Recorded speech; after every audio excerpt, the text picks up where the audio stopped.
உங்களுக்கு ஆண்டவர் ஒரு இருதயத்தை கொடுத்திருக்கிறார் பிரதர், கேர் பண்றீங்களா? கேர் பண்ணுங்க.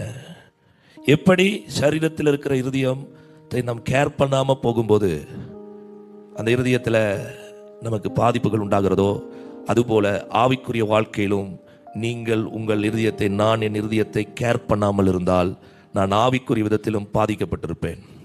ஆனால் ஆவிக்குரிய வாழ்க்கையில் நான் பாதிக்கப்படாதபடி நான் முன்னேறி செல்ல வேண்டும் என்றால், ஒருவேளை ஃபிசிக்கலில் நான் பாதிக்கப்பட்டிருந்தா கூட பிரச்சனை கிடையாது. ஆனால் ஆவிக்குரிய வாழ்க்கையில் நான் என்னோட ஹார்ட் ஸ்ட்ராங்காக இருக்கும் அப்படின்னா ஃபிசிக்கலுக்கு கூட எனக்கு சேஞ்ச் உண்டாகும்.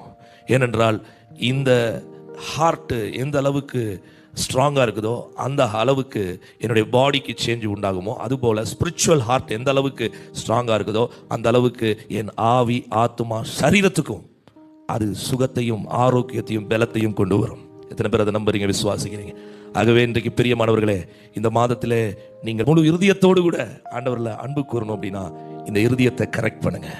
இந்த இருதயத்தை கரெக்ட் பண்ணி இந்த இருதயத்தை ஆண்டவருக்கு பிரியமான இருதயமாய் மாற்றி, ஆண்டவரோடு கூட கனெக்ஷன் ஆகிறதுல என்னென்ன தடைகள் என் எண்ணங்களில் இருக்கிறது, என் உணர்வுகளில் இருக்கிறது, என் விருப்பத்தில் இருக்கிறது, என்னுடைய நோக்கத்தில் இருக்கிறது என்பதை அறிந்து நீங்களும் நானும் செயல்படுவோமே என்றால் நிச்சயம் ஒரு பெரிய மாற்றத்தை நம்மால் காண முடியும்.